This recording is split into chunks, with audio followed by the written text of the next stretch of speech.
Conta de luz vai ficar mais cara em maio. E você vai ver também. Collor é transferido para presídio em Maceió e vai ficar em cela individual. Presidente Lula sanciona a lei e agora quem cometer violência contra a mulher vai ter que usar tornozeleira eletrônica. Fim da novela, Dorival Júnior é o novo técnico do Corinthians. E ainda, a dica do fim de semana traz a Vigília dos Jovens, na Igreja da Graça de São Paulo. Nós teremos uma vigília, a vigília que estamos chamando Vire o Mundo de Cabeça para Baixo, onde Atos dos Apóstolos, capítulo 17, no versículo 6, vai dizer que os apóstolos estavam virando o mundo de cabeça para baixo, anunciando que Jesus é o Rei. Tudo isso você confere a partir de agora no Jornal das 18h30.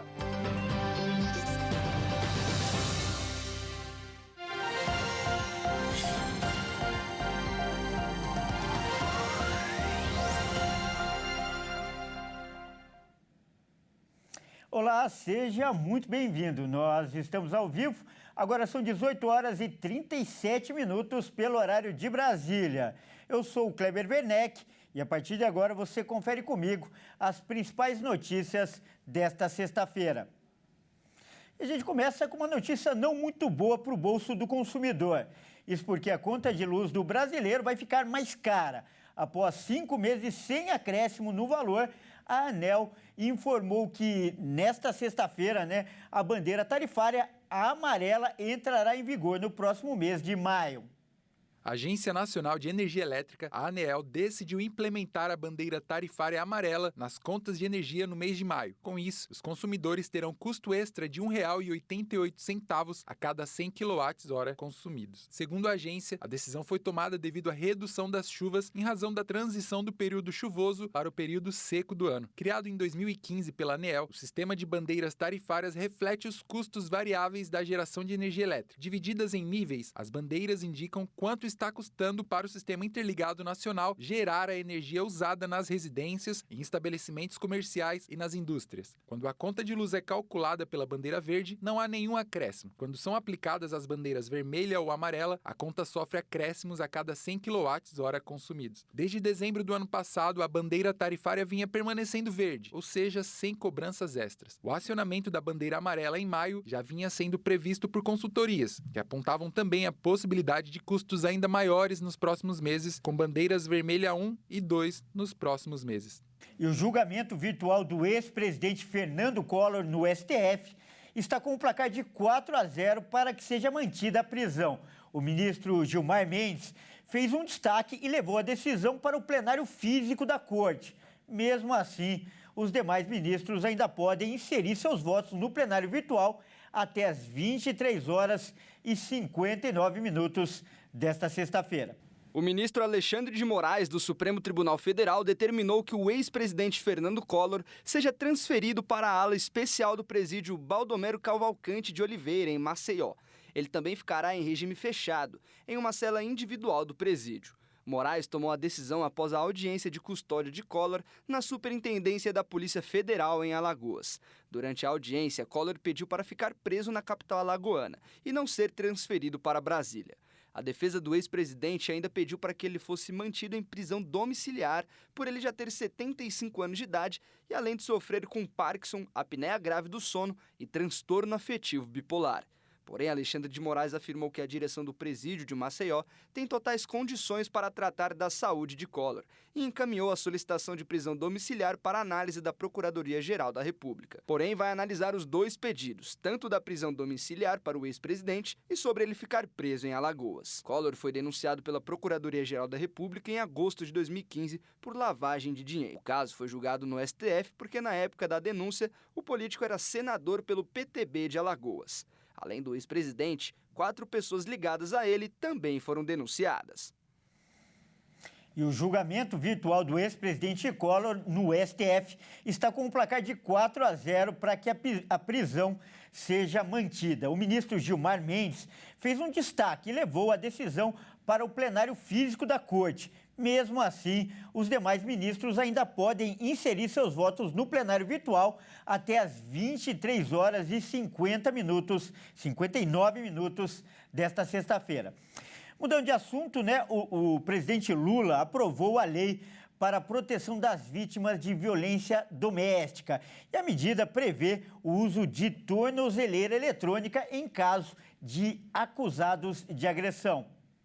O presidente Lula sancionou a lei que prevê o uso de tornozeleira eletrônica ou de qualquer outro dispositivo que monitore a localização do agressor acusado de violência doméstica contra a mulher. A nova medida altera o texto da Lei Maria da Penha para acrescentar ao grupo de medidas protetivas de urgência a possibilidade de monitoramento eletrônico. A vítima ficará com um dispositivo de segurança para que seja alertada em caso de aproximação do infrator. Lula também sancionou outras 2 leis para a proteção de mulheres. O aumento da pena para crimes de violência contra mulheres com uso de inteligência artificial, como a criação ou manipulação de imagens da vítima. E a proibição da discriminação em bolsas acadêmicas por motivo de gestação ou adoção. Vamos falar de saúde agora. Um estudo aponta que mais da metade dos brasileiros não procura atendimento médico mesmo quando está com problema. Olha aí que alerta. E os principais motivos são a superlotação e a burocracia. Uma pesquisa realizada por organizações da área da saúde pública revela que 62% dos brasileiros que precisaram de atendimento médico na atenção primária à saúde no último ano não buscaram ajuda profissional. Os dados apontam um cenário preocupante de falta de acesso nos serviços de saúde, tanto no SUS quanto na rede privada, o que levanta um alerta para o agravamento de doenças que poderiam ser tratadas previamente.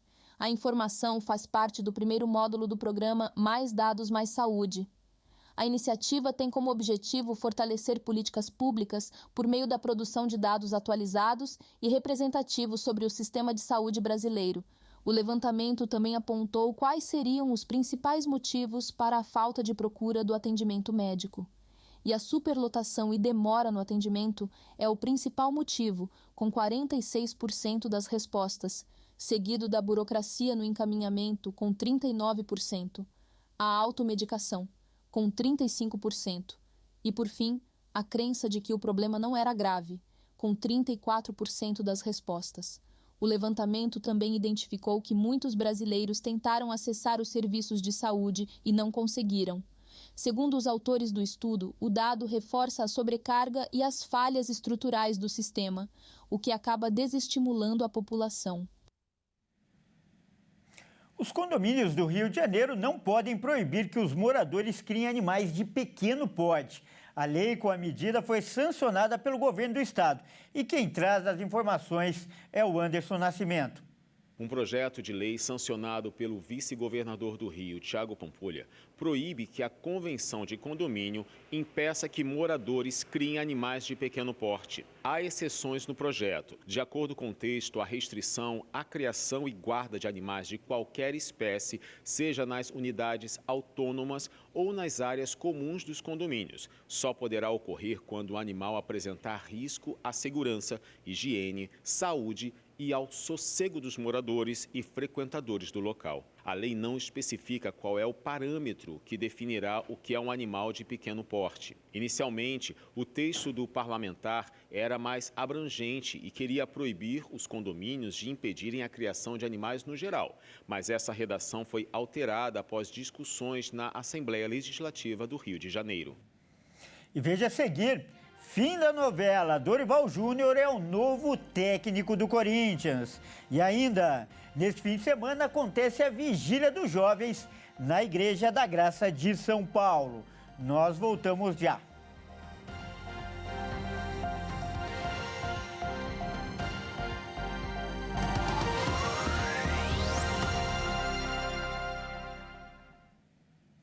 Mais uma vez, seja muito bem-vindo. Nós estamos de volta e ao vivo. São 18 horas e 47 minutos pelo horário de Brasília. E a gente volta falando de esportes aqui no Jornal das 18h30. Quem vai trazer as informações é o Caio Veríssimo. Boa noite, Caio. Caio, vamos começar falando de seleção brasileira, porque a CBF está próxima de anunciar um novo treinador. Aliás, um nome de peso, né, Caio? É isso aí, Kleber. Boa noite a você, boa noite a todos que nos assistem. Bom, o italiano Carlo Ancelotti já tem seus dias contados no Real Madrid e o treinador já teria até escolhido parte da sua comissão técnica para dirigir o Brasil junto com ele.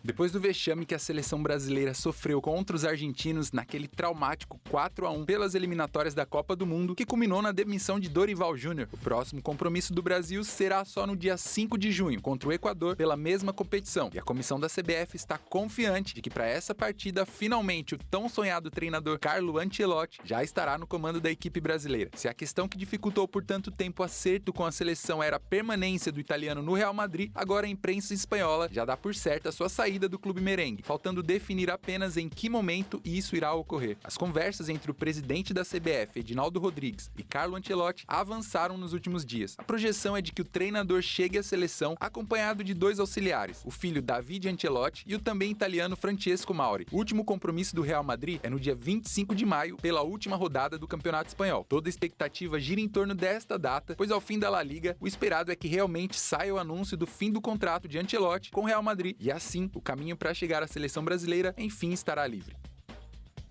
E Caio, por falar em técnico, o Corinthians finalmente acabou com uma novela que estava se arrastando e anunciou hoje um novo treinador. É isso aí, Kleber. Bom, o treinador completa hoje 63 anos de idade. Dorival aceitou comandar o Corinthians e esse acordo vai até o fim de 2026. Depois de uma novela que se arrastou durante toda a semana, enfim o Corinthians acertou a contratação de seu novo treinador, Dorival Júnior. O técnico aceitou a proposta alvinegra para um contrato até dezembro de 2026, quando chegar ao fim o mandato de Augusto Melo como presidente do clube. O acerto se deu nesta sexta-feira, 25 de abril, justamente na data em que Dorival Júnior completa 63 anos de idade. Assumindo o Corinthians pela primeira vez na carreira, o Timão será o 21º clube brasileiro que o treinador irá comandar, onde ergueu 13 títulos, sendo de maior expressão a Libertadores da América com o Flamengo em 2022. Dorival Júnior, que nasceu na cidade de Araraquara, interior de São Paulo, também já comandou os principais times paulistas, Santos, Palmeiras e São Paulo. E o Corinthians, que faltava, agora não falta mais. Neste momento, a expectativa é de que o técnico chegue a São Paulo ainda nesta sexta-feira, já no sábado comande seu primeiro treino. Para o jogo de domingo contra o Flamengo, porém, sua presença ainda é incerta. Caio, e o fim de semana será cheio de grandes jogos pelo Campeonato Brasileiro. Então, conta pra gente aí, fala quais são os jogos dessa sexta rodada do Brasileirão, Caio. Tá certo, Kleber. Vamos lá, então. Bom, abrindo os jogos de sábado às 16 horas, o Internacional vai receber o Juventude no estádio Beira-Rio para um grande clássico em Porto Alegre. Um pouco mais tarde, às 18h30, serão 2 jogos. O Mirassol recebe o Atlético Mineiro em seu novo estádio reformado, o estádio Campos Maia, em Mirassol. E o Ceará vai encarar o São Paulo na Arena Castelão, em Fortaleza. Às 20 horas, o lanterna do campeonato, o Sport, vai receber o Fortaleza na Ilha do Retiro, lá em Recife, no Pernambuco. E fechando os jogos de sábado, um grande clássico carioca, Botafogo e Fluminense. Vindo em fases bem diferentes no campeonato, os times vão se enfrentar no estádio Newton Santos, às 21 horas. No domingo, o primeiro jogo é um clássico interestadual. Flamengo e Corinthians vão se enfrentar no Maracanã, no Rio de Janeiro, às 16 horas. Já às 18h30, 3 partidas acontecem ao mesmo tempo. O Palmeiras recebe o Bahia no Allianz Parque, visando a vitória para manter a liderança do campeonato. O Cruzeiro encara o Vasco no estádio Parque do Sabiá, em Uberlândia. E o Vitória vai receber o Grêmio no estádio Barradão, em Salvador, no mesmo horário. E fechando a rodada, Santos e RB Bragantino se enfrentam na Vila Belmiro, em Santos. E olha, tem muito jogo bom, Kleber, e a gente vai ficar com certeza de olho em toda essa rodada para atualizar o nosso público. Eu fico por aqui, um ótimo fim de semana a você, até mais. Tá certo, Caio. Muito obrigado pelas informações, ótimo fim de semana e até mais. Bom, vamos mudar de assunto agora para falar que a primeira turma do STF formou maioria pela condenação de Débora Rodrigues. Ela é acusada de ter escrito com um batom a frase "perdeu, mané", na estátua que fica em frente ao Supremo Tribunal Federal. O ato ocorreu durante o dia 8 de janeiro de 2023. Na ocasião, as sedes dos 3 poderes foram invadidas e vandalizadas. O julgamento do caso está ocorrendo no plenário virtual. Com o voto do ministro Luiz Fux, a maioria foi alcançada. Fux votou pela condenação de 1 ano e 6 meses de prisão, a menor pena até o momento. O relator Alexandre de Moraes propôs 14 anos de reclusão. Flávio Dino concordou com a pena do relator e Cristiano Zanin sugeriu 11 anos de reclusão. A partir da denúncia da PGR, Débora responde por 5 crimes: tentativa de abolição violenta do Estado Democrático de Direito, golpe de Estado, associação criminosa, dano qualificado e deteriorização do patrimônio tombado. Os advogados de Débora apontaram que não há elementos suficientes para condenar a mulher e ressaltaram que não há provas que ela agiu intencionalmente para cometer os crimes. Sexta-feira é dia de dica para o fim de semana aqui no Jornal das 18h30. E quem traz as informações é o Alexandre Cardoso. Boa noite, Alexandre, seja muito bem-vindo. E, Ale, quais são as dicas que nós temos para hoje, Ale? Bom, boa noite, Kleber, boa noite a todos que estão nos assistindo.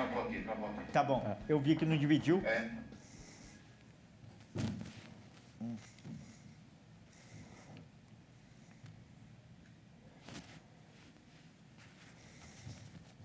Voltou, vamos lá. Sexta-feira é dia de dica para o fim de semana aqui no Jornal das 18h30. E quem traz as informações é o Alexandre Cardoso. Boa noite, Ale. O que nós temos de dica para hoje? Boa noite, Kleber. Boa noite a todos que estão nos assistindo.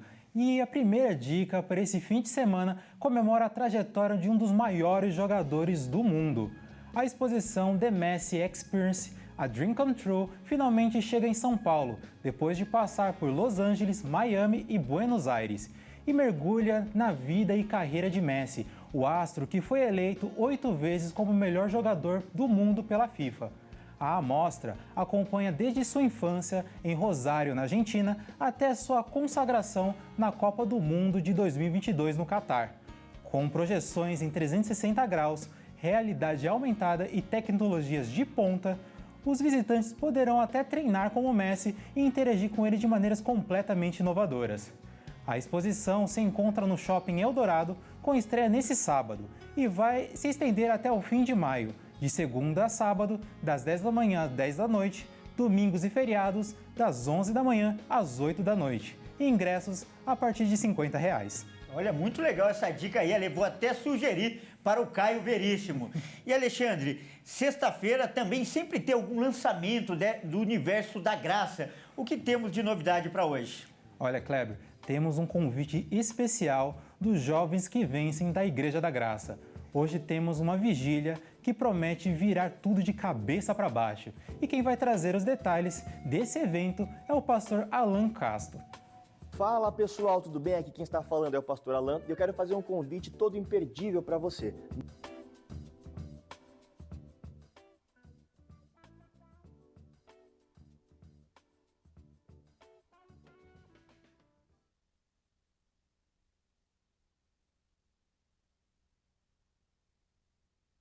Ele é o genro do pastor Jaime. Sexta-feira é dia de dica para o fim de semana aqui no Jornal das 18h30. E quem traz as informações é o Alexandre Cardoso. Boa noite, Alexandre. Seja bem-vindo. E o que a gente tem de dica para hoje, Ale? Boa noite, Kleber. Boa noite a todos que estão nos assistindo. E a primeira dica para esse fim de semana comemora a trajetória de um dos maiores jogadores do mundo. A exposição The Messi Experience, a Dream Come True, finalmente chega em São Paulo depois de passar por Los Angeles, Miami e Buenos Aires, e mergulha na vida e carreira de Messi, o astro que foi eleito 8 vezes como o melhor jogador do mundo pela FIFA. A amostra acompanha desde sua infância em Rosário, na Argentina, até sua consagração na Copa do Mundo de 2022 no Catar. Com projeções em 360 graus, realidade aumentada e tecnologias de ponta, os visitantes poderão até treinar como Messi e interagir com ele de formas completamente inovadoras. A exposição se encontra no Shopping Eldorado, com estreia nesse sábado, e vai se estender até maio, de segunda a sábado, das 10 da manhã às 10 da noite, domingos e feriados das 11 da manhã às 8 da noite, e ingressos a partir de R$ 50. Olha, muito legal essa dica aí. E a Igreja da Graça tem alguma programação especial para esse fim de semana, Alê? Tem sim, Kleber. Temos um convite especial do movimento Jovens que Vencem, da Igreja da Graça. Hoje temos uma vigília que promete virar tudo de cabeça para baixo. E quem traz esses detalhes desse evento é o pastor Alan Costa. Fala pessoal, tudo bem? Aqui quem está falando é o pastor Alan e eu quero fazer um convite todo imperdível para você. Nesta sexta-feira, às 20h, nós teremos uma vigília. A vigília que estamos chamando Vire o Mundo de Cabeça para Baixo, onde Atos dos Apóstolos, capítulo 17, no versículo 6, vai dizer que os apóstolos estavam virando o mundo de cabeça para baixo, anunciando que Jesus é o Rei. O ano do romper chegou. Chegou a hora de levantar vozes que foram silenciadas. Dos calados, abrirem a boca com ousadia. Dos esquecidos, se levantarem. Enquanto o mundo desacelera, há um povo que ora até tudo estremecer, que anda contra o fluxo, que avança enquanto todos recuam, que pregam onde outros se calam. Então venha, vamos anunciar, vamos viver a glória do Senhor e a manifestação disso sobre as nossas vidas. É para você que tem coragem, porque Deus vai te levantar da onde você estiver, Deus vai te tirar da onde você está, para que você possa segurar a tua espada e fazer aquilo que Ele está pedindo para você fazer. Porque através do seu chamado, através daquilo que Ele está liberando para você, através daquilo que Ele está colocando sobre a sua vida, Deus vai trazer grande livramento para nossa juventude, para nossa nação, para nossa geração, em o nome de Jesus. Fomos chamados para alvoroçar o mundo. Estamos virando tudo de cabeça para baixo. E não vamos parar agora.